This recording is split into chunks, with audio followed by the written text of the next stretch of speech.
4 in dominant fashion. So, yeah, hey, perfect. Whatever you just did.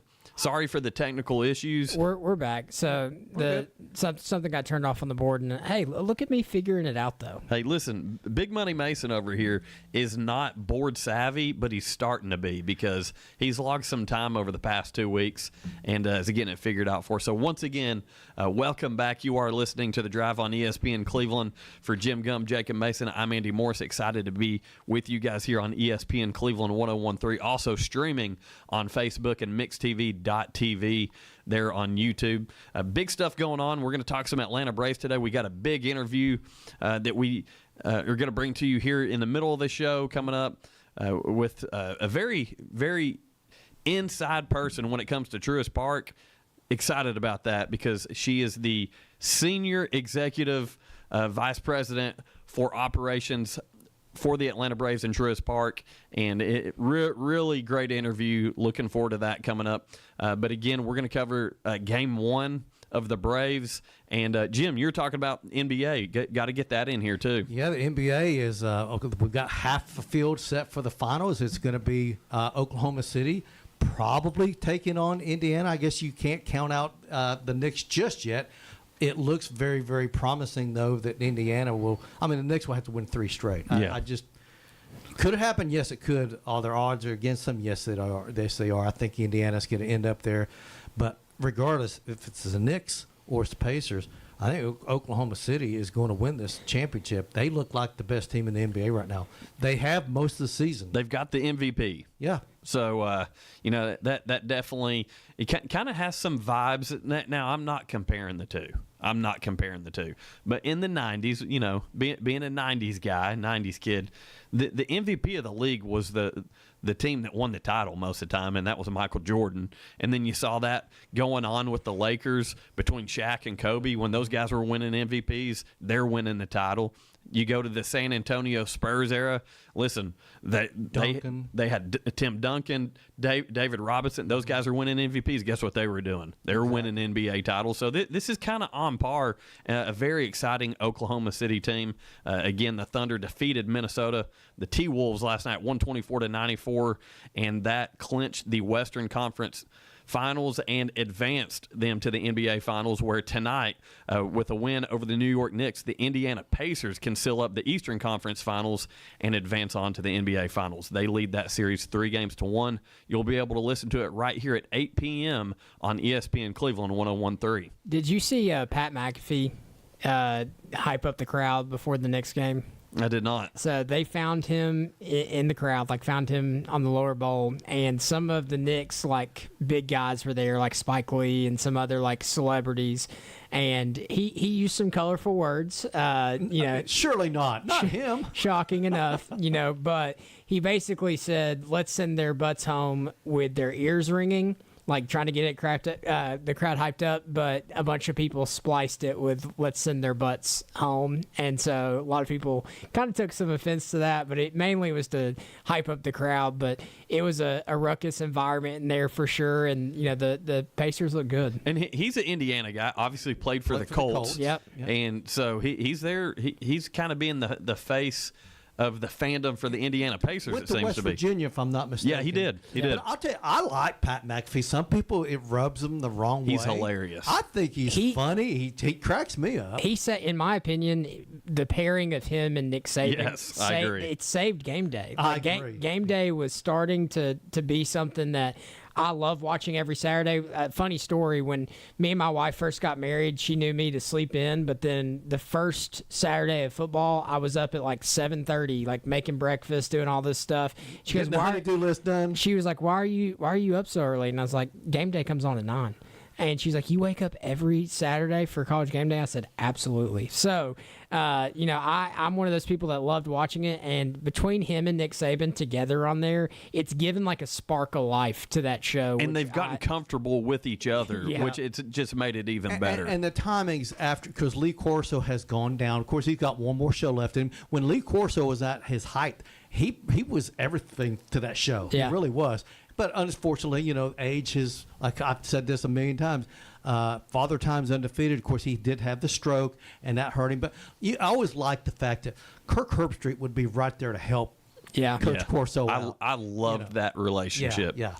Kirk Herbstreit, Lee Corso, he was always there to, as you are talking about, to kind of make sure he stayed on track and make sure that, everything was going okay. Kirk Herbstreit, listen, he's had some opinions where I'm like, come on, man. But as a person, you can tell he's a great guy. He's a dog lover. Yeah, You got to let me bring his dog on this set. Come on. God, right? talk about a tearjerker. We're not even going to get into that. His dog. Yeah, so, hey, we've got to talk some Atlanta Braves. And with that, we got to give a shout-out to Mayfield. Turn your freezer into your own personal ice cream shop with Mayfield Dairy's latest product, the Sunday Delights Ice Cream Cups. They're now available in 5 flavors: peanut butter candy pieces, cookies and cream, original chocolate fudge, original caramel, and original fudge. You can visit them online at mayfielddairy.com. And Mayfield Dairy, proud supporters of the Atlanta Braves and ESPN Cleveland, The Drive. So, listen, not what we wanted today in Game 1 of the doubleheader. Obviously, the game canceled yesterday. We were all getting excited, getting to see a Braves-Phillies matchup, and got canceled due to weather. So, doubleheader today. Not a lot of good news coming out of it. The Braves had to wear their home red jerseys. Not obviously, for whatever the reason, they decided to do that on doubleheader day, and I was kind of questioning that going into it. That might be my fandom looking too far into it. I'm like, why are we wearing our home reds? That's a Friday home thing. Yeah, they usually wear the blue on the road, but I mean, maybe they just tried to change it up. Maybe they didn't have access to washers, and I don't know. Who knows? But so the worst thing, A.J. Smith-Shawver, starting pitcher for the Braves today. He got hit in the heel with a comebacker and leaves the game. And initially, everyone thought, that he left the game because he can't stand on his heel or something happened. Or the bad news is, unrelated, during one of his pitches prior to that, he heard and felt a pop in his forearm. And in Brian Snitker's post-game interview, he was not optimistic at all. He said, usually that's pretty accurate and it's not good, were his words. So, unfortunately, you talk about having some starting pitching depth. That's kind of like, hey, it's why we've got some guys here that are in AAA or in you talk about with Spencer Strider coming back, like who's going to go where. It kind of figures itself out. Unfortunately, injuries are part of the reason that happens. Yeah, and of course Strider and right now Chris Sale are the two guys that now you really got to rely. Although they've had some really good pitching throughout the season. Yeah, Grant Holmes has been good. He really has. But for whatever reason, the Braves, the injury bug seems to be creeping up on this team once again. And if I'm not mistaken, didn't Fairchild get hurt? And that's why Acuna had to come in today? He got spiked or something? Yeah, Fairchild actually dislocated his finger sliding in on an attempted stolen base. So just a lot of not good stuff. It was nice to see Acuna come into the game, obviously, but when I was looking at today's lineup, the very first thing I thought is this is one of the worst lineups we've put out in a long time. You had some guys in there, and it was really questionable. We've got some bench players. Nick Allen, hey, I don't have a problem with him. Fairchild, don't have a problem with him. But they're role players. Exactly. And we rolled a bunch of these guys out as starters today, and was a competitive game. Didn't take advantage of some situations, which kind of seems to be the par for the course here recently for the Atlanta Braves. And, when you look at expectations for this team, well, now you're sitting at 10.5 games back. You're in third place. If you lose this next game of the doubleheader, you're dropping to fourth place in the division behind the Washington Nationals. That's not good. No, and now is the time when you not only look at the standings in your division, you start looking at the overall postseason. How many teams do the Braves have to leap over just to get in a playoff spot? I know we're still May. I get that. But you don't want to get to the point where you got 4 teams ahead of you just to make the last playoff spot. And the Braves are in danger of that happening. Yeah, and then, with the injury today, I just read that they've placed him on the 15-day injured list, and they've recalled Michael Peterson to Atlanta. It just seems more dooming and dooming each day, unfortunately. We talked about yesterday. I said, I don't want to hit the panic button yet. But now when you see that 10.5 pop up, and then you're in danger to make that 11.5 today, tonight, it starts to get your worries on a little bit for sure. So we were talking about that starting lineup in Game 1. They literally just released Game 2 starting lineup as I'm sitting here talking, so I'm going to get to that in just a second as well. Ozzie Albies led things off today in place of Ronald Acuna, who they attempted to give Game 1 off. The good thing is Ozzie Albies didn't get plunked. He was able to get a hit, so the Phillies didn't go after anybody, at least in Game 1 of the doubleheader. We're talking about some payback for the Bryce Harper peg to the elbow there. But Albies continues a 13-game hitting streak. That's a bright spot for this team. Seeing his bat be productive is a good thing because he was struggling there for a while. Nice to see that he's seeing the ball well and getting on base. But this is the lineup from Game 1. Albies, Riley, Ozuna, Olsen, Murphy. You hear that and you're like, hey, yeah, not bad. Yeah. White, Fairchild, Michael Harris, Luke Williams. That bottom part of the order there, outside of Michael Harris, who has been struggling as of late, that's not a good lineup. That's not – you go back to last year, I don't think there was any point in the year where we had a lineup near as bad as that one is. And when I use the term bad, again, we've got some guys that are playing good baseball. I don't think Eli White is a bad guy to have in there, but having them all in there at the same time is what makes it a bad lineup. Yeah, and that lineup doesn't put a lot of fear in. And I'll tell you what, I've noticed that the Braves are just not hitting the long ball this year that we're used to seeing. They just aren't getting that big time home run, and they can't buy a base hit when they got men in scoring position. What did they have, like 13 hits today? Yeah, 13 hits, and you only score 4 runs. And that's just not like the Braves. Usually in the past, if the Braves had 13 hits, they had 8 runs. Usually, or something like that. Usually in the past, if you're getting them on, the Braves, like you talked about, were hitting bombs and driving them in. Yeah. And part of that, you look around Major League Baseball as a whole, this is one thing that frustrates me about Rob Manfred as the commissioner. The baseball changes every single year. There's years where we see the ball flying out. The live ball. Yes. And, it goes live, dead under his leadership. I'm not a fan of that. I'm a fan for consistency. And I believe it was the 23 season when the Braves had just the unreal offensive output, broke the Twins home run record for single season. We were very well aware that the baseball was one that was prone to fly out of the ballpark. I can't remember where I heard it. I heard somebody make this comment. Now, y'all know around here we've had just a ton of rain. And there's been a ton of rain all around the eastern part of the United States all year, everywhere. I've heard that the humidity and the dampness in the air causes it to be the baseball not to fly out.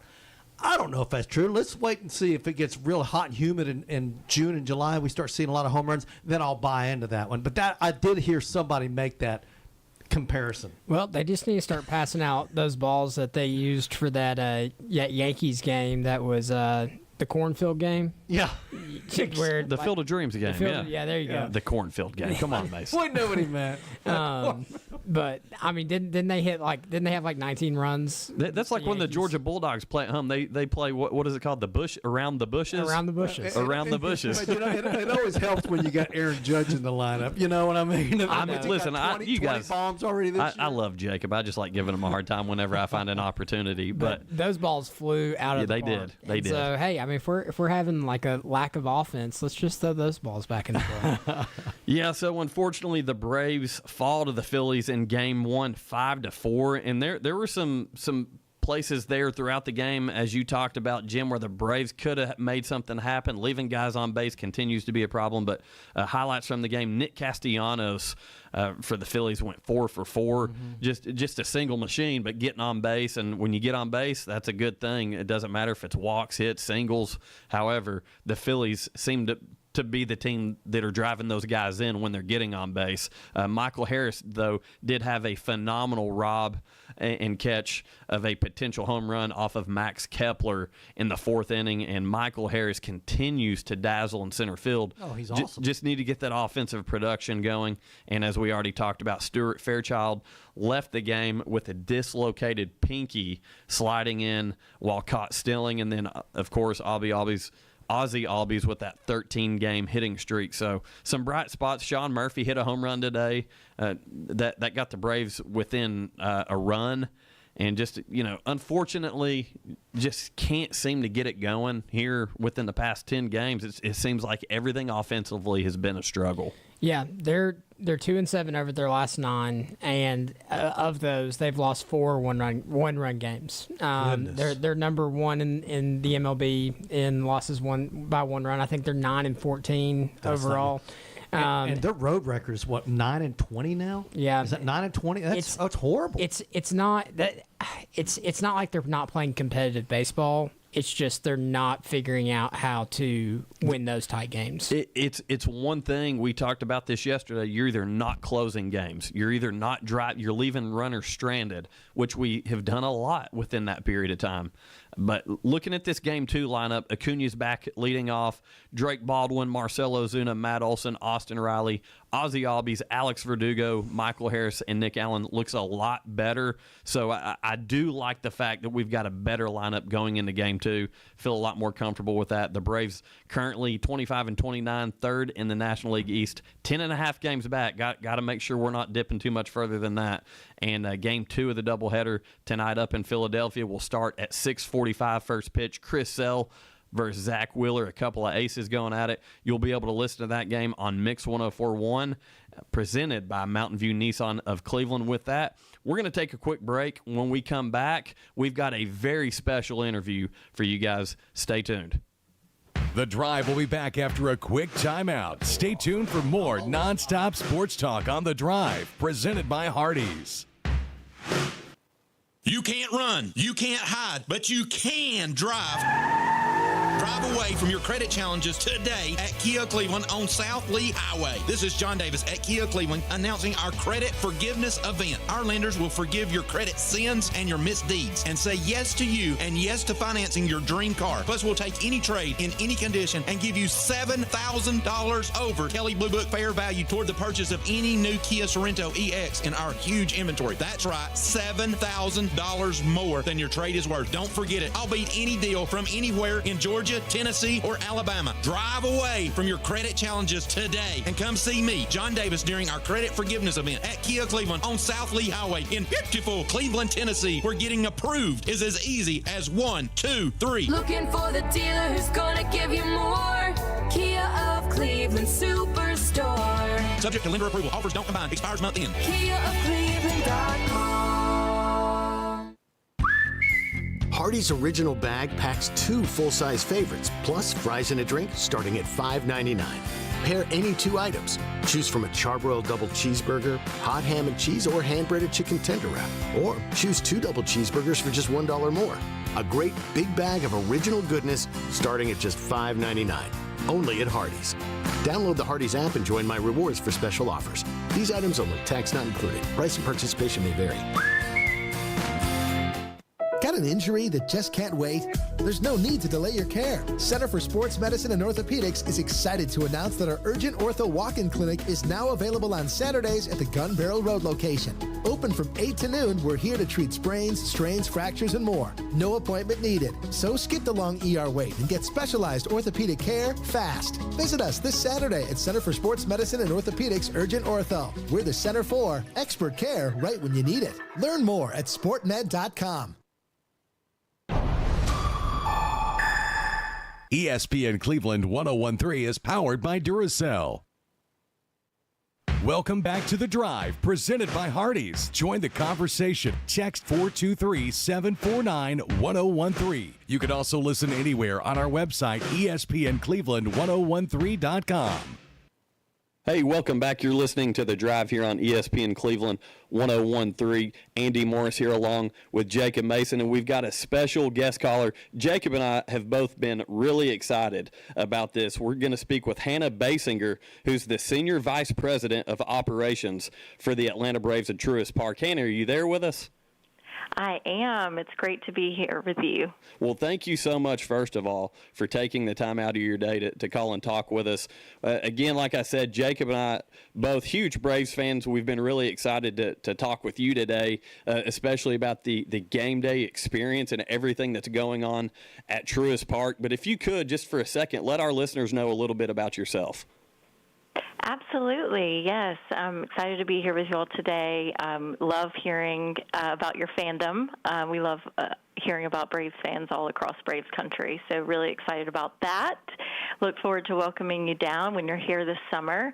I oversee operations for the Braves. Part of that role is also making sure that we provide the best guest experience possible for our fans, whether it's your first time coming or you're a season ticket holder or, traveling from other ballparks and our other, rivals. We want to welcome them too. But part of that is just continuously reimagining how we provide that best experience. So we're really excited to talk to you today about some of the new projects that are new for this season, some of the new promotions and ticket packages we have this year. It's just a really exciting time to be a Braves fan, and I look forward to sharing a little bit more about that with you. Yeah, as we're getting to know you, what originally drew you to the career, like a career in sports? How did the journey lead you to the Braves? What an organization to be a part of, first off. I know we've said we're fans on the show. Andy is downplaying it a little bit. He's got 3 kids that are named after Braves players. We're huge Braves, look at that. yeah, huge Braves fans here. But what drew you to the organization like the Braves? Because what a wonderful job that must be.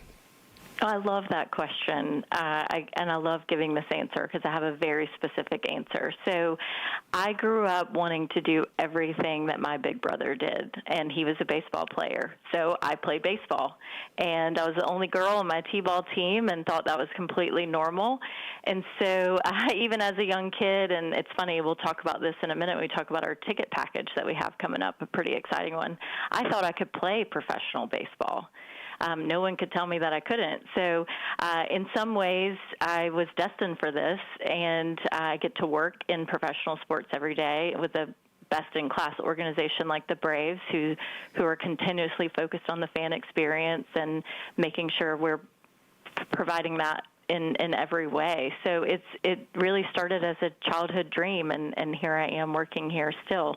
Been here for about 19 years. So started with the Braves, spent a little time in Chicago with the Cubs, and came back to the Braves when we were building this new ballpark. Well, what a great resume, first of all, being able to work for probably 2 of the best organizations, in my opinion, in Major League Baseball between the Cubs and the Braves. But we're glad to have you back home here in Atlanta with our beloved Bravos. And as Jacob alluded to, all 3 of my kids, Maddox, Kimberly, and Murphy, all named after Braves greats.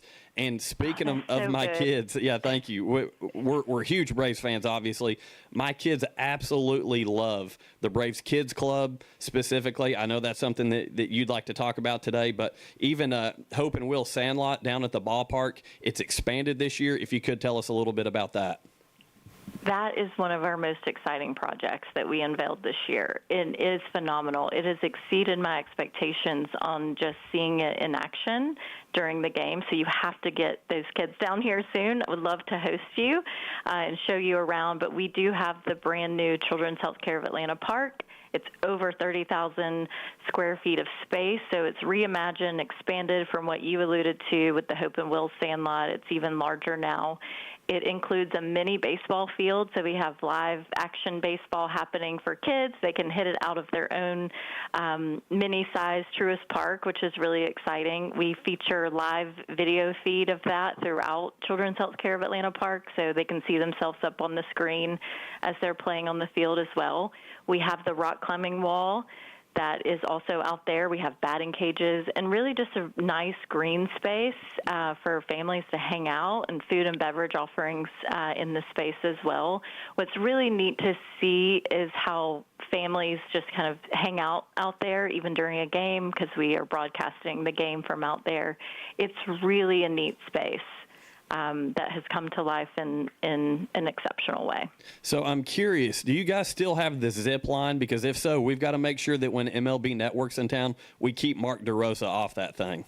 Oh, it's so funny. The zip line is not a part of the new Children's Healthcare of Atlanta Park. Yes, it was beloved, but I promise you this space is phenomenal, and the baseball field has been such a hit that people haven't really missed a beat. Yeah, it looks great, and I'm glad to hear there's no zip line because Mark DeRosa, he ruined it for everybody.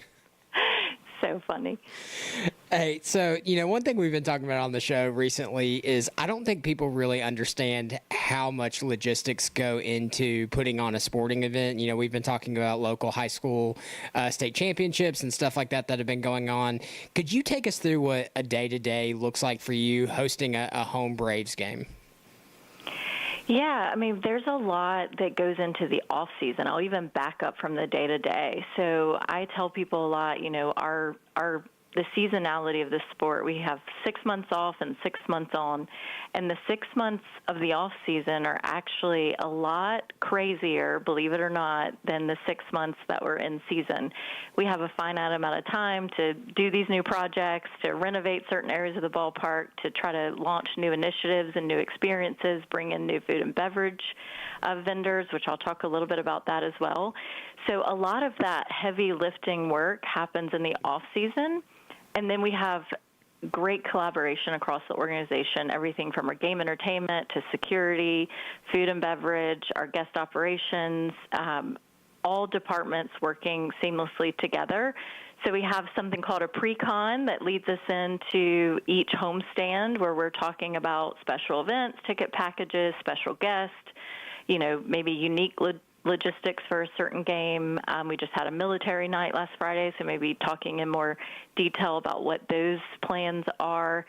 So a lot of cross-collaboration communication. And then on game day, you're really just pressing play on those plans. So believe it or not, the late nights and the long weekends, it's really just pressing play on your plan and, adjusting if things happen. Unfortunately, we are an outdoor venue, so sometimes we have to make adjustments with weather and other things that come into play. But the game day is really just, making sure everybody's ready to open gates and then welcoming fans in and making sure they have a good time. I mean, it's really as simple as that. A lot of the work is ahead of time. Once again, we're with Senior Vice President of Operations for the Atlanta Braves, Hannah Basinger. Hannah, really excited to talk with you. I'm a big-time foodie, and I know Truist Park has some of the best food options that are out there in Major League Baseball, really in all of professional sports. I've yet to try it yet. I've been down to a couple games this year, but the home run stack is something that I've got my eye on. It's a whole lot of food. I'm really excited to give it a go. But between the outfield market, the Carvery, and some of the other food options within Truist Park, if you could just give us a little information on all of that. I would love to. It is so fun to talk about food in the realm of baseball. There's something about baseball fans and unique food offerings that they just go hand in hand. So we are always focused on, elevating the food offerings, making sure that we still have our tried and true classics. We know our fans love their hot dogs, popcorn, Cracker Jacks. Of course we have that.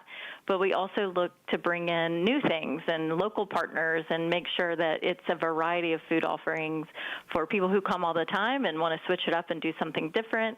The outfield market was a really fun off-season project where it was where Hope and Wills used to be, so the old Sandlot, and we renovated that space and created a bit of an outdoor food hall, so to speak, and we call it the outfield market.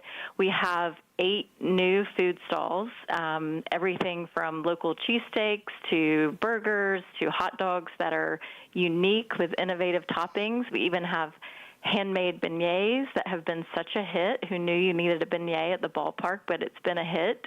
And it's just really fun to bring in these unique flavors. We like to talk here at the Braves about this being the largest restaurant in the Southeast. And so we want to make sure that our food offering delivers on that we have something for everyone, some more premium items, but also your tried and true classics. So you definitely have to check out the outfield market for some really fun flavors. So you just named probably some of my favorite places to walk through the park. So it made me think of, is there a particular spot in the park that you just love walking through on game day that's just special to you? Like one for me, when I walk into the Brave Stadium and I walk into the Chop House, like I feel like I'm there. It's like you finally arrived. Is there a place in the stadium that you just is special to you when you walk through there on game day? That is such a great question. I feel like you're making me pick my favorite child because there's so many different unique experiences within the ballpark. I tell people that all the time. You know, I have 3 kids, and they love coming to Braves games. And sure, they've been able to sit in some great seats before. But I also love sitting on the last row of upper level in the corner and just taking in the entire ballpark from like a bird's eye view. It's still very, what I love about our ballpark is it's still very intimate. No matter what level you're on, it has a very, you feel close up to the action no matter where you are. I really like to walk the concourses. Like, I feel like I'm a layer back from watching the game when I do that. Obviously, I'm wearing my operations hat and checking out things from that perspective, but it's fun to watch the fans as they engage with what's happening on the field and the entertainment elements that are going on during a game. And so I feel like when I'm walking the concourses and I'm taking it all in, when it's so alive and full of people, it's really a unique perspective, like one layer behind them. So that's kind of my favorite thing to do during a game. Once again, Hannah Basinger, Senior Vice President of Operations for the Atlanta Braves and the game day experience. First of all, that was a great answer, Hannah. I don't think there's a bad seat in Truist Park, first of all, especially There's those really bird's not. eye. Mm-hmm. But one thing that's my absolute favorite, Jacob asking that question, I had to put this out there. I love walking by. I'm a big history buff, and as a lifelong Braves fan, I love the Hank Aaron Monument and all the tribute to the past Atlanta Braves down there with, of course, the baseball bats organized, the famous 715 for Hank Aaron and the statue as well, and then the World Series trophy sitting right across from it. It is, and that's our monument garden. And, I almost answered that, so it's funny that you bring that up. It's really a special place, right behind home plate on the main level, really well done as far as this outdoor museum, so to speak. And we were very intentional about how that was designed and built so that every fan could experience it and more of a pass-through, walk-through as you're walking around the ballpark. Some really neat fun facts out there, and to your point, the Hank Aaron statue is phenomenal right there in the center. And yes, across from both World Series trophies, so the 1995 World Series trophy as well as the 2021 trophy. So a great place for a photo op for our fans. So, one thing we've talked about is just how welcoming the Braves Stadium feels. I also feel like it's very welcoming for former players as well, and I know that they have an area in the park that they can go. What's it look like hosting, some of the greats like Chipper Jones and people that come back just to want to catch a game? Yeah, we love how connected our Braves alumni are. They are very connected. We have a lot of them come back. They're very involved. We have a lot of them participating in All-Star Week this year and being great ambassadors, not just the Braves, but the All-Star Game. We love how connected they are to the organization still, and we do. It's kind of a bit of a revolving door of still hosting some of those Braves greats. So one more thing I want to throw out as we're talking about the stadium before we get to ticket packages and things like that. Mm-hmm. A big place there that was always a fan favorite, and it seems like it's been just revamped and even more so now, but was the formerly known as the Terrapin Tap Room, now is the Blue Moon Brewery and Grill. Talk about that just a second, because I've had a lot of friends say how great their experience, not only with the food, but just the interactions with the staff there. Yes, we love having that restaurant and that offering, and obviously to be able to tout that we have an on-site brewery as well is really neat. Not many sports venues can say that. Blue Moon Brewery and Grill, it's an expanded menu, so we've updated the menu. We still feature Fox Brothers Barbecue, which is a local favorite here in Atlanta. We still feature those items, but we've expanded, so it has even a wider selection of salads and burgers and pizzas and other things, and it has really been well received. I've enjoyed quite a few different things off the menu there myself, and still brewing some unique beers there as well. So it's really fun to have that here on site. And what's so fun about it is it's open every day. So our Battery guests on a non-game day can come enjoy the restaurant space. But also during a game, we allow for fans in the ballpark to access that restaurant as well. So it's a good reminder to our fans that yet another unique food offering that you can access on a game day. Well, I warned you that I'm a big-time foodie, and I think I've hit on several of the options that you can go get a good meal and a beverage at within Truist Park. But I know there's some other ones that we haven't even talked about, and I wish we had more time with you. But I want to allow you to talk about a couple things here. First of all, I'm a big fan of the Braves VIP experience, and then the great ticket options that you have through your ticket packages as well. Yeah, we are really excited to kind of move into these summer months. So school's out, across Metro Atlanta, across Braves country. Schools are getting out now. We have a really fun and exciting Slide into Summer campaign.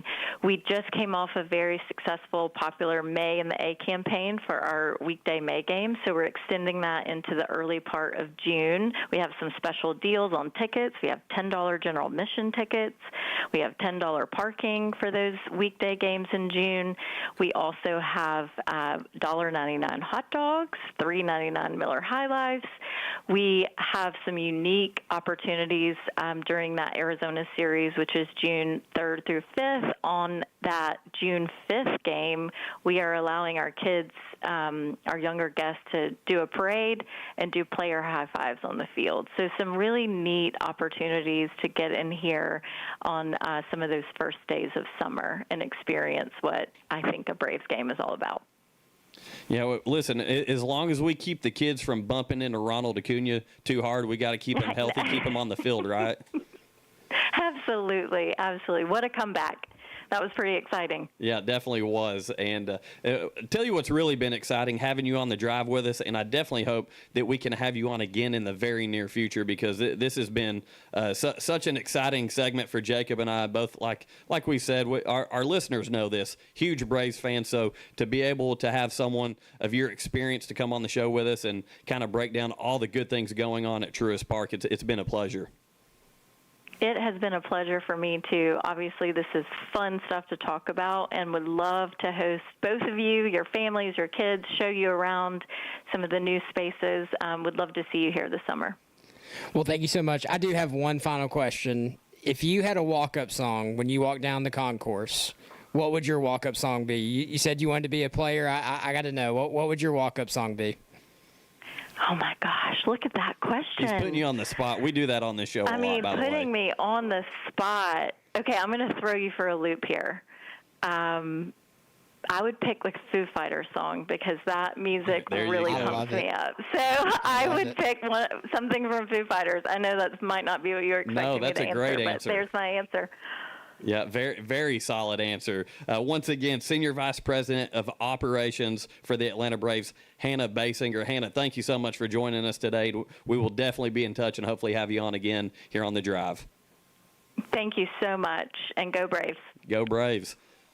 Yeah, great interview there with Hannah and everything that Truist Park has to offer. Super excited. If you guys get an opportunity, obviously we carry the Braves here on ESPN Cleveland 101.3, and we enjoy everybody listening to Braves post-game coverage and the games as well. But if you haven't been, you've got to take a trip down to Truist Park, because there's so much going on there. And a great example, Hannah Basinger calling us today and giving us some great information about Truist Park. With that, we're going to take a quick break. You're listening to The Drive on ESPN Cleveland 101.3. The Drive will be back after a quick timeout. Stay tuned for more nonstop sports talk on The Drive, presented by Hardees. Hardees is hiring. Join the Star Team. Flexible scheduling, daily pay, free meals, 20% family discount, plus paid vacation for part-time and full-time employees. Apply in store or online at Hardees.com today. Got an injury that just can't wait? There's no need to delay your care. Center for Sports Medicine and Orthopedics is excited to announce that our Urgent Ortho Walk-In Clinic is now available on Saturdays at the Gun Barrel Road location. Open from 8 to noon, we're here to treat sprains, strains, fractures, and more. No appointment needed. So skip the long ER wait and get specialized orthopedic care fast. Visit us this Saturday at Center for Sports Medicine and Orthopedics Urgent Ortho. We're the center for expert care right when you need it. Learn more at sportmed.com. We tend not to think about right now, but right now in front of us is victory over cancer. Right now, cancer research funded by the V Foundation is leading to better treatments and saving lives. When you give to the V Foundation, 100% of your donation goes directly to game-changing cancer research. Victory over cancer is there for the taking. By you.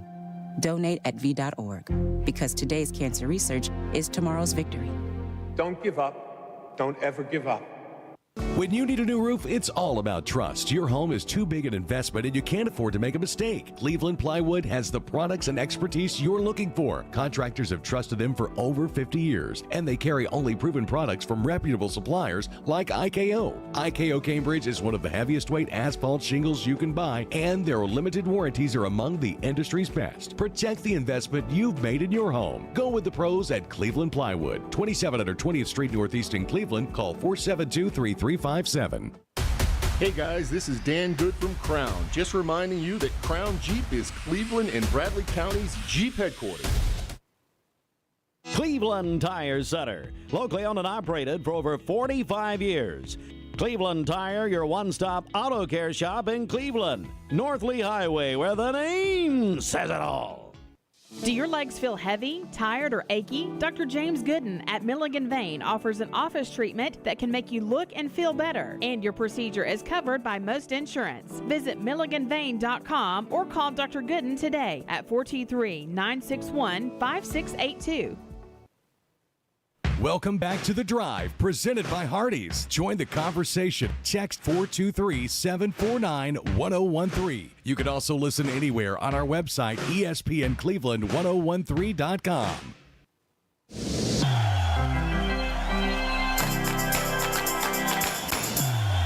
You're listening to ESPN Cleveland. I hope everyone out there is having a good Thursday. By the way, Duracell, our neighbors across the street here in Cleveland, is now hiring mechanical skilled technicians, $22.17 to $27 per hour.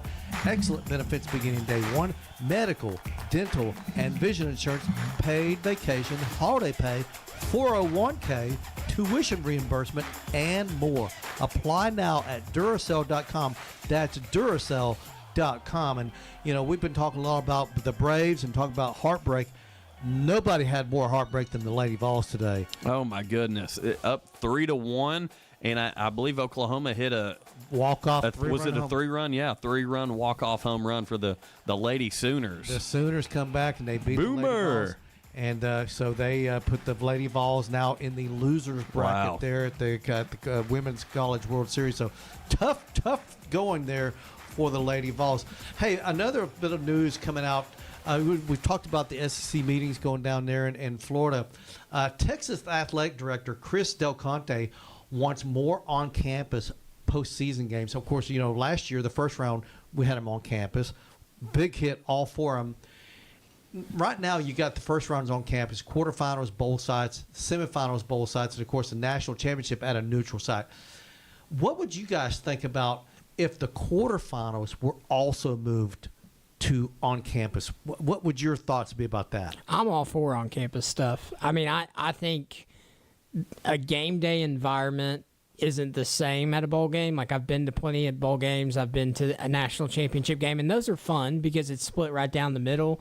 But there's something about, to me, in bracket play, like earning your spot. I agree. If you earn that, like getting to do that, and then like I think about like Tennessee got snubbed last year. Yeah, they did. In my opinion, like they should have hosted that first round in Neyland, but getting to host another one in Neyland, like back to back, would be insane. You know, just in general, like to me, the venues of certain college football places, you just can't replicate in a bowl setting. And for that reason that you just stated, Jacob, personally, Jacob and I call Walker Valley football games on Friday nights. We had a lot of fun on the playoff run a few years ago. Same year Bradley made the state semis, Walker Valley made it to the state semifinals in football. And one thing that's really fun is, you host, and then you're on the road. We got to go to some schools that we've never been to before. And I think when it comes to college football specifically, the fan experience is the most important thing. And the fans, we talked about this yesterday, the fans are the ones that bring in the money. Those are the ones that are tuning in on TV. I know me personally, as a fan, as a Notre Dame fan, when Notre Dame's hosting a home playoff game, I'm going to do everything I can to not miss it. Yeah. And throughout the entire season, you don't want to miss a game if you're a diehard. But being able to, as an announcer, Jacob and I go on the road, go up to Knox West, go to Powell, go to those kind of places, it's a fun experience for us, and it is for the fans that are traveling as well. So even when you're not hosting, how many times do Ohio State fans get to come down to SEC country and go to a game? That could be a scenario here, or vice versa, to where a Tennessee fan is getting to go up and go to the big house to watch their team play. That would be awesome. Half of Cleveland did. I mean, I know tons. They sure did. I know tons and tons of Tennessee fans that got to make the historic trip up there. And, I think about, I wish I could have gone to the Notre Dame-Georgia game when we played to go see that stadium. I love, me and my brother are trying to go to every SEC stadium game or every SEC stadium. I would love the opportunity to go somewhere that I normally wouldn't trek to. So I just think, to me, it makes for a lot more fun of a game day experience. Don't get me wrong, going down to the SEC championship or going to these bowl games and them having these things set up, that's fun. But I care more about the history of a school than I do, a football competition that's set up in some convention center. And also, you got to look at the expense that the fans have to endure of going to neutral sites or bowl sites, because if you go to a bowl game, both fan bases have to travel. Yeah. If you've got a host, half the when I say half, but a lot of the fans are home fans. You're going to have home crowd advantage, but they don't have to spend the money for airfare, travel, for a hotel room. They can just drive from their home, be there, and go back home again. You got to look at the fans.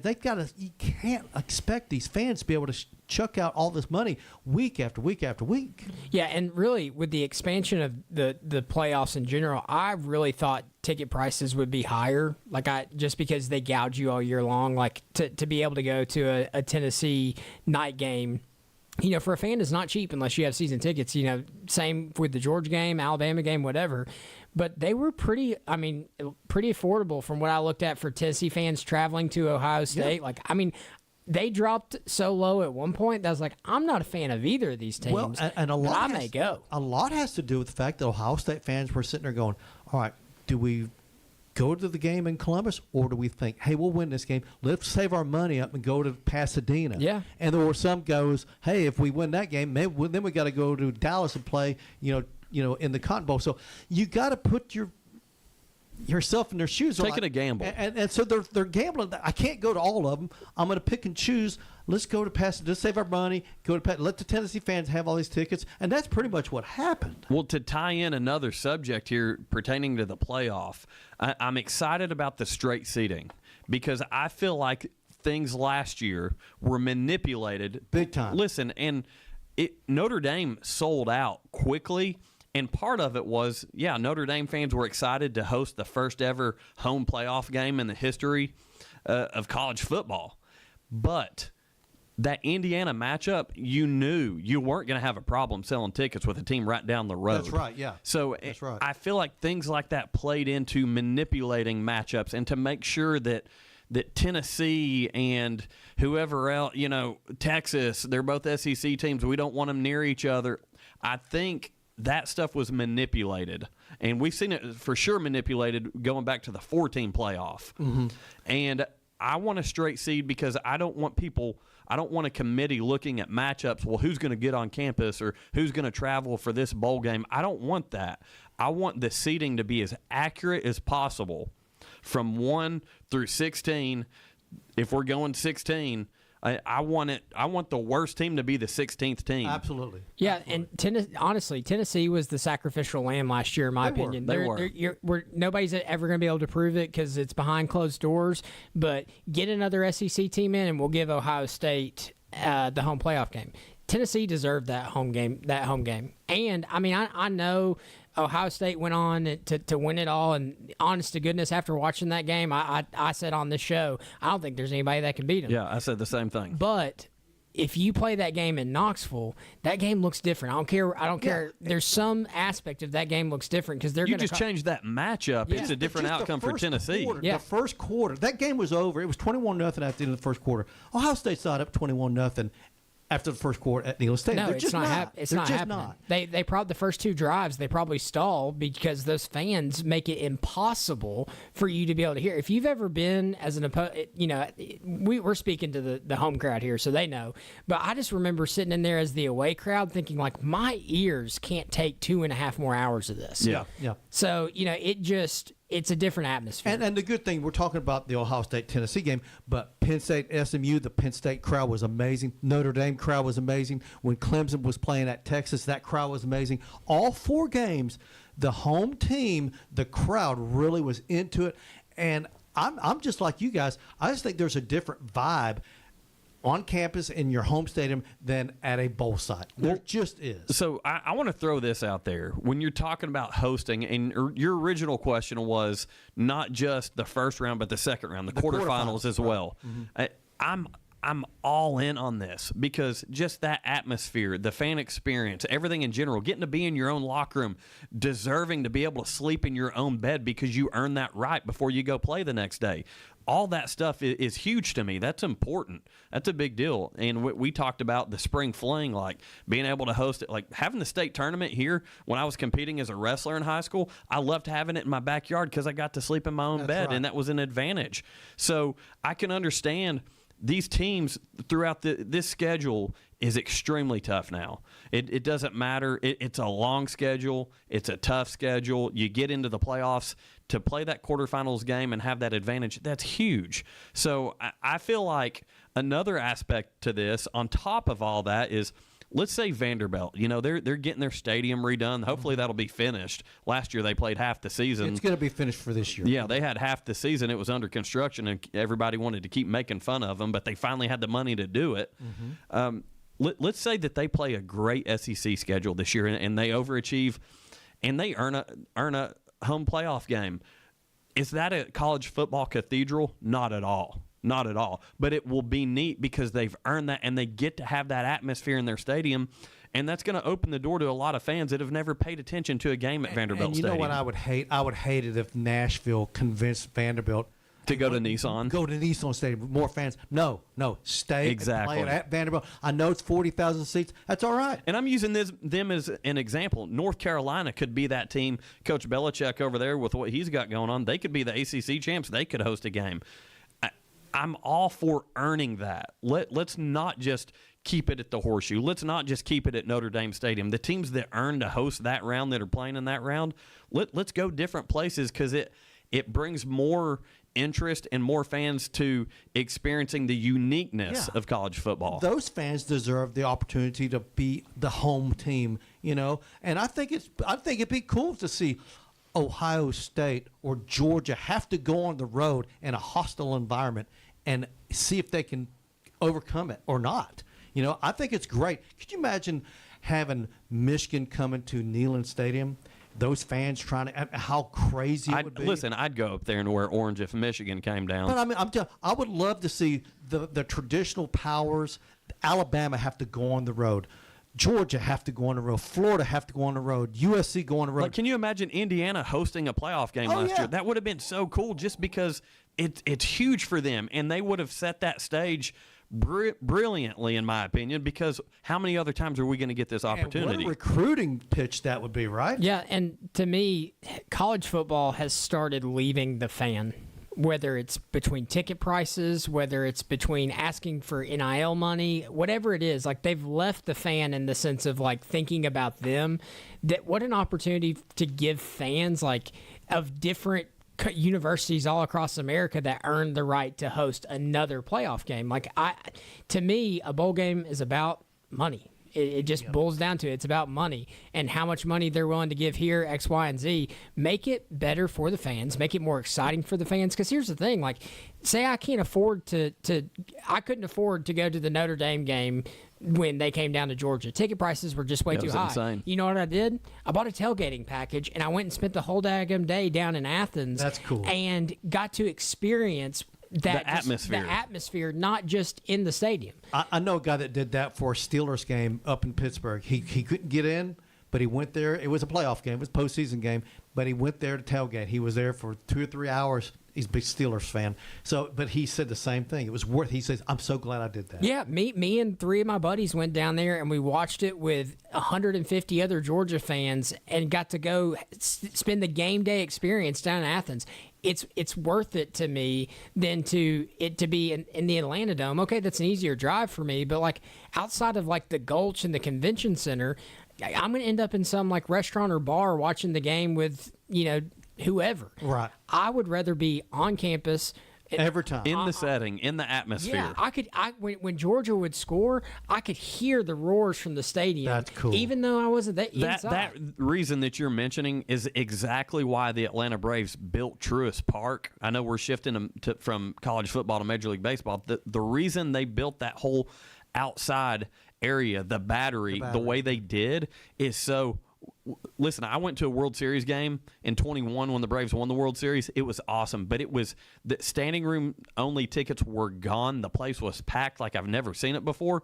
And then there were thousands of more fans outside right field in that turfed area with the Jumbotron, and they had it on every possible TV, and it was like a whole nother stadium out there. And just being able to be a part of that atmosphere is something that's special to fans. And as Jacob said, college football specifically, and I've been on my high horse here with the SEC. What's his name? Stanky? Stanky. I'm going to call him Stanky. But he's doing things in mind for dollar signs and not so much the fan experience, which at the end of the day, the fans are the ones that bring in the money. Yeah, like I said, Texas athletic director Chris Del Conte wants more on campus, but Greg Sankey wants them to stay at the bowl. So you think that's tied into any TV deals? Listen, with I mean, the bowls come on. And these conferences, they're married, okay? They are married to each other. And so if Sankey were to come out and say that, they'd be like, hey, wait a minute. Now an athletic director can get away with it a little bit more than the commissioner of the Southeastern Conference. Yeah. So I get it. He's trying to be politically correct.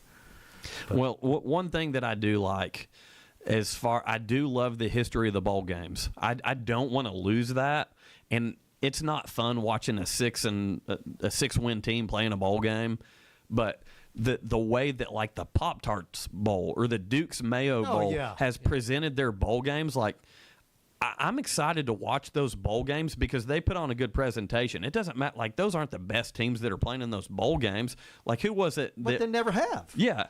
But they make those bowl games enjoyable and fun to watch because they're well-ran bowl games. Yep. I feel like if these classic bowl games that don't become part of the rotation for the semifinals, if that's how you do things. The Music City Bowl up in Nashville. If you do it right, it can still be a great event. And there still can be money brought in. And you get the right fan bases, people are going to still come buy the tickets. So, and I think a big part of it with Sankey is TV viewership. Yep.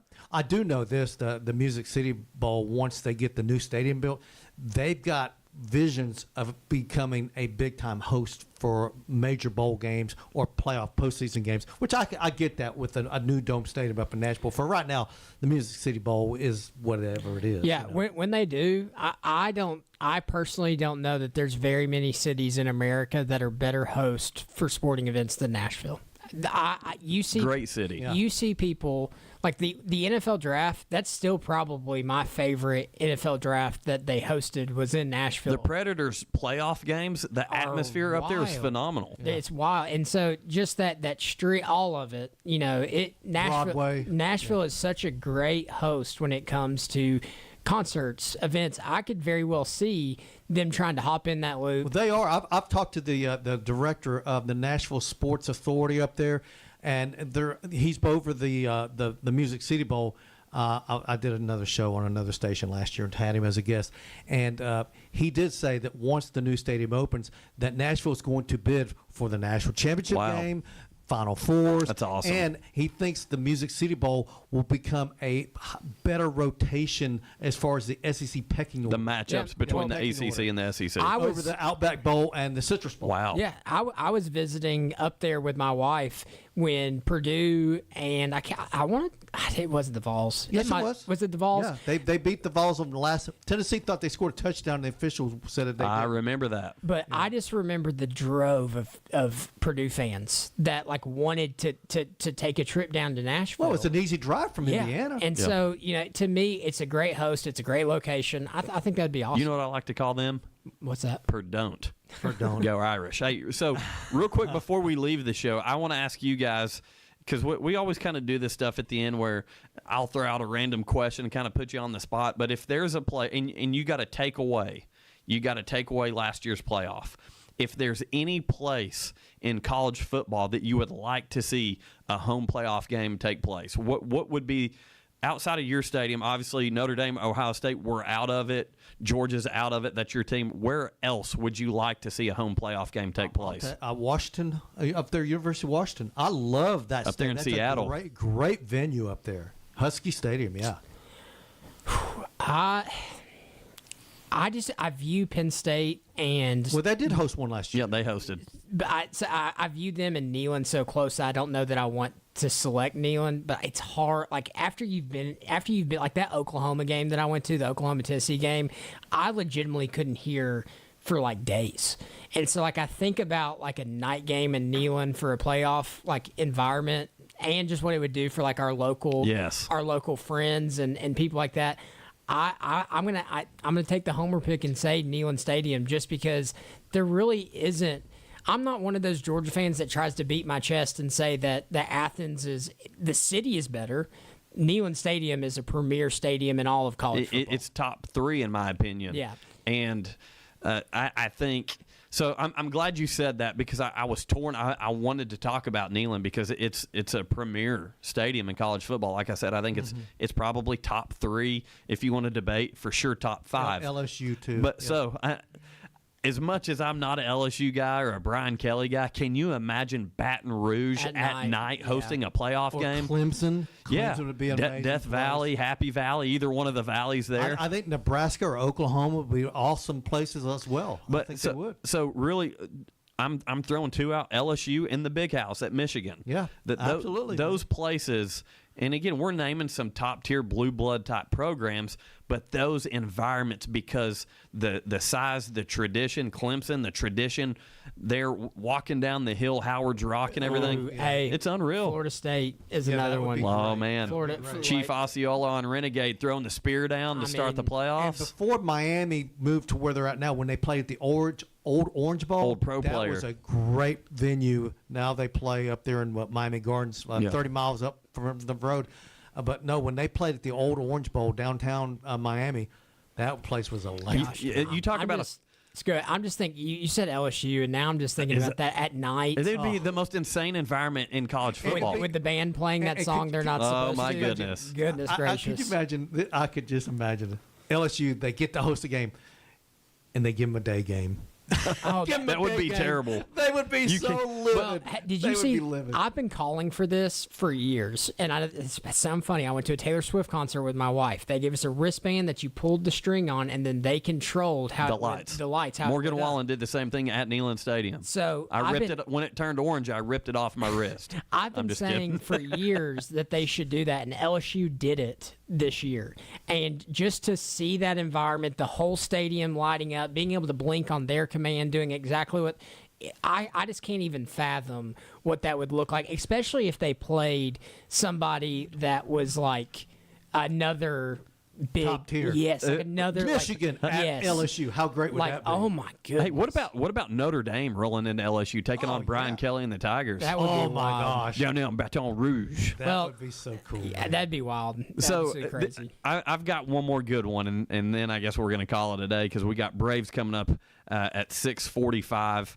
But I think it would be really cool to see Iowa and a playoff atmosphere waving all those kids in the children's hospital. That would be so cool. You want to get serious and get real for a minute and have a touching moment?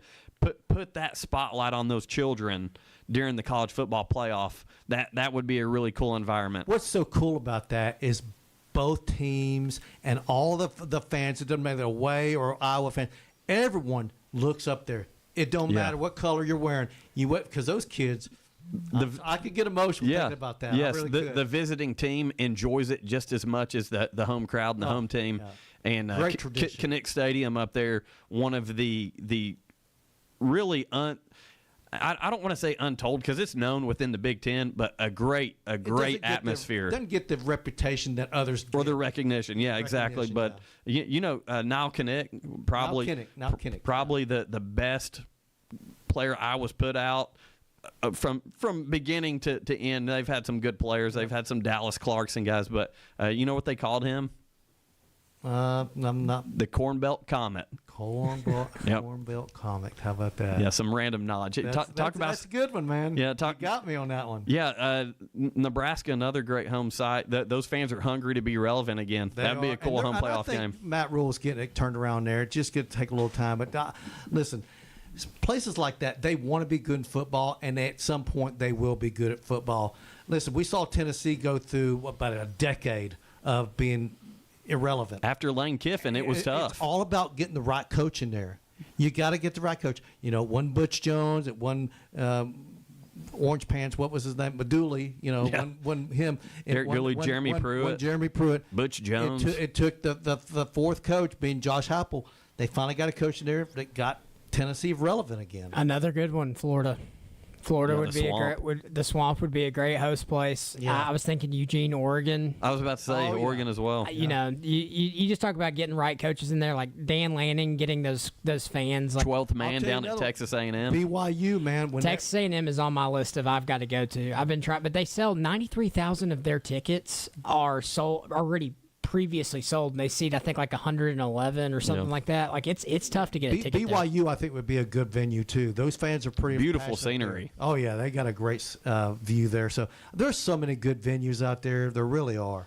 Yeah, it's at the time of year where I know like all the sporting magazines are putting out their previews, Athlon Sports, and I'm probably going to Phil Steele. Yeah. I'm probably going to go buy one. As a matter of fact, I buy them every year. And I know there's a lot of online content, but there's something that takes me back is going and buying these preseason magazines. I've always been a big Athlon Sports guy, and just kind of browsing through and seeing the expectations and reading for every team. And I'd carry that magazine around with me for weeks. And as we approach, and we're getting to that point where, listen, we're getting fired up here on the drive talking about potential playoff sites. Hey, I need to bring in I've got some Athlons. We've got two Bradley Central High School alum. One is Kenny Hooper, a running back for Ole Miss back, I think, the 1982 issue of Athlon. And then I've got Dale Jones in the 1986 edition of Athlon. Both of them Bradley Central alums. That's pretty cool. I've still got those issues. I need to bring them in and let you look at them. Yeah, you should, definitely. A lot of fun. Well, hey, listen, good show today.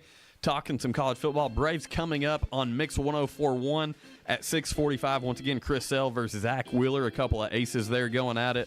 First pitch, 6:45, presented by Mountain View Nissan of Cleveland. You've been listening to The Drive here on ESPN Cleveland. Tonight, 8 o'clock tip. Got some NBA basketball here on ESPN Cleveland, so stay tuned for that here in a little while. Jim, you got anything for us? I think Pacers end it tonight, man. Yeah, I think you're right. And so we'll have an OKC Pacers potential NBA Finals as we continue to cover that. Again, still a lot happening in college sports. We're going to continue to cover that and get hyped up and ready for college football. Jacob, you got anything for us before we cut out today? Good, man. See y'all tomorrow. Yeah, get it together, Braves. We'll end on that. You've been listening to The Drive on ESPN Cleveland 101.3. It's time for a Don Ledford of Cleveland traffic update on ESPN Cleveland 101.3. Don Ledford Chevrolet Buick GMC, located on North Lee Highway in Cleveland. Or visit donledford.com for details. Don Ledford, where we say yes. It's on-time traffic with Commander Chuck. Good afternoon. Cleaning up a couple of wrecks we had out here earlier. It's still a bit busy. 24 and trying to get past Market Street, headed on up through the Ridge Cut. We've had some wrecks out here in the last 15, 20 minutes. Just be careful with some of these scattered showers out here. Still stop and go 153 there at Gadd Road and Hickson, and it's still busy over here at Bonnie Oaks and Jersey Pike. Eastridge Fast Lube, that's where I get my oil change. Go see them right now with 3 locations, eastridgefastlube.com. I'm Commander Chuck with your on-time traffic. From the Alon Planning Partners Weather Center, here's your forecast on ESPN Cleveland 1013. Visit them online at alonplanning.com or give them a call at 423-315-1441. More clouds and rain in your forecast today. Highs this afternoon should reach 75 degrees. Muggy conditions overnight tonight will drop down into the lower 60s with some more chances for rain and even a few thunderstorms heading into your Friday. Now, Saturday, things begin to clear up. We'll see the light at the end of the tunnel heading into the beginning of next week with mostly sunny skies and temperatures rising up into the upper 80s. For the latest, download the Local 3 weather app with the Local 3 Storm Alert Weather Team. I'm weather forecaster Hannah Sky. Your current Milligan Vane temperature is 72 degrees. MilliganVane.com. Don Ledford Pre-Owned Trucks, SUVs, and Vans in Cleveland is the dealership to go. If you're looking for quality, variety, and a dealership you can trust to back up every pre-owned vehicle that they sell. During Don Ledford's annual month of May Memorial Day commemorative event, you can enjoy big savings on over 45 pre-owned trucks, SUVs, and vans in stock. They have Chevrolet, GMC, Ford, Ram, Dodge, Hyundai, Kia, Jeep, Nissan, and Toyota. Almost every brand of truck, SUV, and van is at Don Ledford. There truly is something for everyone. So go online to donledford.com. Review the vehicles you're interested in, and then visit their showroom on North Lee Highway in Cleveland to inspect and test drive your choice. You'll get a great deal. Come in today. Don Ledford's Pre-Owned Center in Cleveland, where they've been selling pre-owned vehicles you can trust since 1981. Hurry. Sale ends June 2nd, 2025. Listen to the Alon Exchange, hosted by financial professionals Jay and Brittany Hagee, owners of Alon Planning Partners. Each week they discuss all things financial and answer your questions about investing, preparing for retirement, paying down debt, and more. The Alon Exchange, Saturdays at 7 a.m. on ESPN Cleveland 1013. Don't miss the Paul Feinbaum Show, weekday afternoons from 2 until 5 on ESPN Cleveland 1013. Always topical, always entertaining. Paul Feinbaum on ESPN Cleveland 1013, presented by Hardees. ESPN Cleveland 1013 is powered by Duracell. For a quarter of a century, Mix 1041 has been taking you out to the ball game. Swanson to first. Since 2000, Mix 1041 has been the home of the Atlanta Braves, and we're celebrating by giving away tickets to Atlanta Braves games all summer long. Listen for your chance to call or text to qualify. You can also register at the Mix socials on Facebook and Instagram. Braves 25 is presented by Cleveland Ford. Honest people, honest deals. Did you know that Tennessee does not yet have a specialty license plate for childhood cancer awareness? You can help us change that. We need 1,000 Tennesseans to pre-order the Childhood Cancer Awareness license plate by June 30th, or it won't happen. My name is Caroline, and I'm a childhood cancer survivor. I can tell you it would mean a lot to all the kids currently battling to see these gold ribbon tags on cars all over our state. Please help us increase awareness for childhood cancer by reserving your license tag today at childhoodcancertntag.com. It's Thursday, so Singo is at Aubrey's at 7 o'clock, and you can get prime rib after 4. Aubrey's Cleveland. From the Kia of Cleveland Studios, this is ESPN Cleveland 1013, WCLE HD2 Cleveland, W267BI Cleveland, ESPN Cleveland 1013. The top of the hour is presented by Best Buy Metals, making the top of your house the best it can be. Visit bestbuymetalroofing.com. Start your free online visit and save up to 95%. Go to hims.com/joy. That's hims.com/joy for your free online visit. HIMS.com/JOY. Your new home for 24-hour sports coverage. ESPN Cleveland, 1013. From the Alon Planning Partners Weather Center, here's your forecast on ESPN Cleveland 1013. Visit them online at alonplanning.com or give them a call at 423-315-1441. More clouds and rain in your forecast today. Highs this afternoon should reach 75 degrees. Muggy conditions. Overnight tonight will drop down into the lower 60s with some more chances for rain and even a few thunderstorms heading into your Friday. Now, Saturday, things begin to clear up. We'll see the light at the end of the tunnel heading into the beginning of next week with mostly sunny skies and temperatures rising up into the upper 80s. For the latest, download the Local 3 weather app with the Local 3 Storm Alert Weather Team. I'm weather forecaster Hannah Sky. Got an injury that just can't wait? There's no need to delay your care. Center for Sports Medicine and Orthopedics is excited to announce that our Urgent Ortho Walk-In Clinic is now available on Saturdays at the Gun Barrel Road location. Open from 8 to noon, we're here to treat sprains, strains, fractures, and more. No appointment needed. So skip the long ER wait and get specialized orthopedic care fast. Visit us this Saturday at Center for Sports Medicine and Orthopedics Urgent Ortho. We're the center for expert care right when you need it. Learn more at sportmed.com. This is Thomas Williams with Mountain View Nissan of Cleveland. Stop by today and take advantage of Bradley County's largest pre-owned inventory, or visit cleveland-nissan.com, home of the lifetime warranty.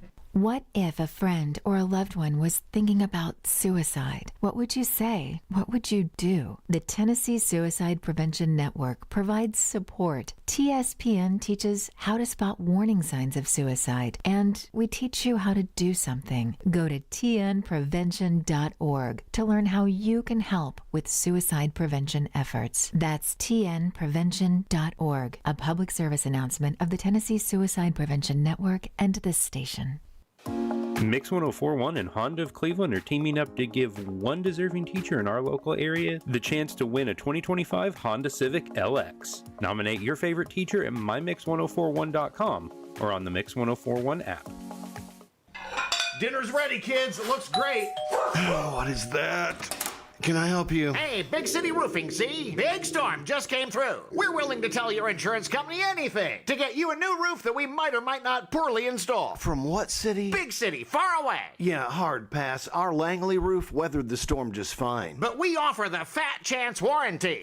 If there's any question, get a Langley inspection. If you see a good roof, chances are it's a Langley. LangleyRoofs.com. Need a new shop, garage, or other unique space? Explore post-frame building kits from Best Buy Metals. Best Buy Metals kits utilize steel trusses for the ultimate in strength and durability. When you need it to last, call Best Buy Metals. Stop by or visit bestbuymetalroof.com for your custom structure.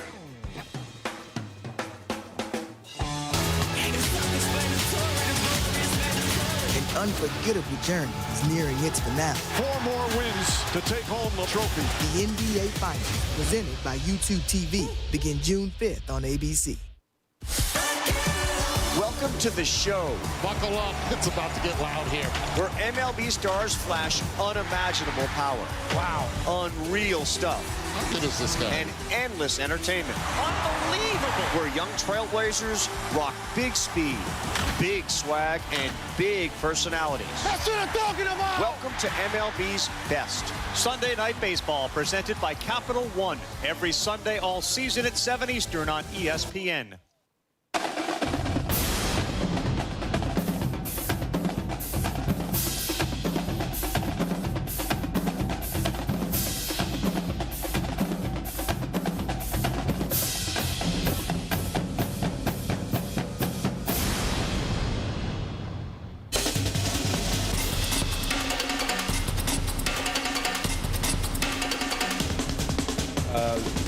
I thought that was interesting. The commissioner mentioned the three of us, Commissioner Sankey, Lane, and I go on tour. I'm in. Let's go to the Zoom. Speaking of being in, and the handsome one has arrived. Roll Tide roll, Paul Feinbaum. How's it going, my brother? It's been a while since I've heard that. Hey, Joe. Hey, you've been working on that tan. Hey, I've been checking you out this week. I've been kind of under the weather, so I've been staying home this week. Hadn't went to Piggly Wiggly none this week. Oh, man. So just been pretty much just staying at home, pretty much all week. But, hey, I've enjoyed the show, Paul. I've, learned a lot about, what's going on as far as the 9-team playoffs and stuff. But there's a couple of things I want to mention. First, as far as John in St. Louis, Paul, I get tired of hearing this idiot. I mean, when he calls in, whenever he opens his mouth, it's like a tsunami of dumbass heading at you. I mean, he's the top. I like that. He's the top fella that goes outside in the winter and thumps his own ears. I mean, he's candle ain't lit, so to speak. But Paul, I'm glad you showed, as far as the date, and I know it may change from that, but as far as Larry, I miss him. I think we all miss him pretty bad, and it's the last text I got from him. I mean, I could tell, it was words wasn't even right, but hey, I'm glad you posted that out because Larry. Anybody don't like Larry, there's something wrong. I mean, because Larry was a good guy, and I had a friend here earlier, Mr. Ronald Bowden, the one I call the mayor of Halltown, which is right by Red Bay. I think he's going to go down there with me whenever they have it. And but anyway, it's going to be good. But again, I thank you for showing that, Paul. And that's a good picture of Larry. I mean, I love that man. He's he's been a good friend for several years now. And so I miss him, and I definitely want to, be a part of that because he meant so much. Even if it's people that's never met him, I mean, he meant so much to so many people. It's just, you can't help but fall in love with the man. He's just something awesome there.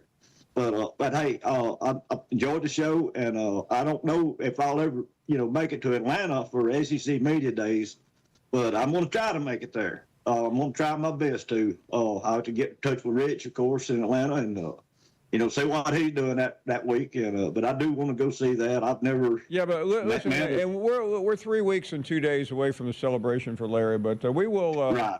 We'll figure something out that maybe we can all get together beforehand or afterwards. And right, yeah, that would be good, Paul. That would be special because there's a lot of folks that I haven't even met yet. I was lucky in my life to met Larry one time.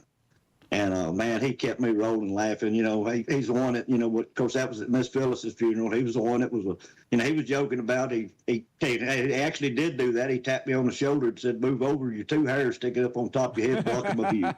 And, but he had us rolling outside, telling some stories that happened in his life. And, he's, served the community well, served our country and the community. And, he deserved a good retirement. Get out on his boat, drink a few Bud Lights, and, just, live the way he wanted to live. And that's what he did. He lived the life that he wanted to live. And that's all anybody can ask for. You're rich when you can do that. It ain't got nothing to do with money. And when you enjoy what you're doing, that means a lot. And, but Larry did mean a lot to a lot of people. And as far as a lot of these callers here, I like them all. Even Johnny B, he's, something about each caller, there's just something different that each one brings to the table. I mean, I like Bash. I think he does do a lot of research, but that's good because Bash knows his, he does his research and he knows what he's talking about when he calls in. He's just unaware that most of us don't care about the Denver teams, the Colorado teams, but hey, as long as he just talk about Alabama, that's cool. But, I don't have a lot more to add today. Like I said, I've been under the weather kind of this week, but Paul, just want to know, we missed you, man. It just ain't the same one. If we could see you on TV, but we get to talk to you, that's the highlight of my day. It has been for years, and you know this. You've been a lot to me, and not just to me, but everybody out here. And I'm just glad to have you back. And hey, I'll be seeing you soon. That's for sure. We will all be together. Joe, thank you, and we all appreciate what you said about Larry. You be well. We'll see you soon. Let's move along. Thank you, buddy. Cheerleader is up next. Hey, Paul. You're looking good down there What's in Florida. up? You were. Hi. Well, listen, I was at the Lake Martin this weekend, and I went to the Church in the Pines, and the lady that sang the music was from Reeltown. So after the service was over, I went up to her, and I told her who I was. And I said, I want an update on Charles from Reeltown. He hadn't called in, and nobody said anything about him. I just want to know if he's okay. She said he is just fine. He's not up to as much nonsense as he used to be, but he's doing fine, and I just wanted you to know that. Well, I'm glad to hear that, and I don't know what we need to do to get him to at least check in with us. He doesn't have to be the old Charles, but just a call now and then. I know it. Why? And maybe cheerleader. Maybe he's just with Auburn having 4 or 5 losing seasons in a row, or 500 seasons. Maybe he just doesn't want to have to face the music. Maybe so. Paul, will you let me ask you a question? I may let you ask. Yes. Thank you. I didn't get to listen to much of Spring Days, right. But was anything decided about football? No. Okay. Okay. How about that for a quick answer? Okay. Well, then that's a quick answer. And thank you for taking my call, and roll tide. Thank you. And now, I know that sounds like nothing happened down there. A great deal happened down there, except the decision on some of the key issues will eventually occur, but there were some reasons why they didn't. So it's easy to come in and joke, well, I'm not sure I've ever heard more discussed, but we live in okay, what does it mean? What are the results? And that's why some people are saying what they did. Let me check out. I think we have Longhorn Jack again. We missed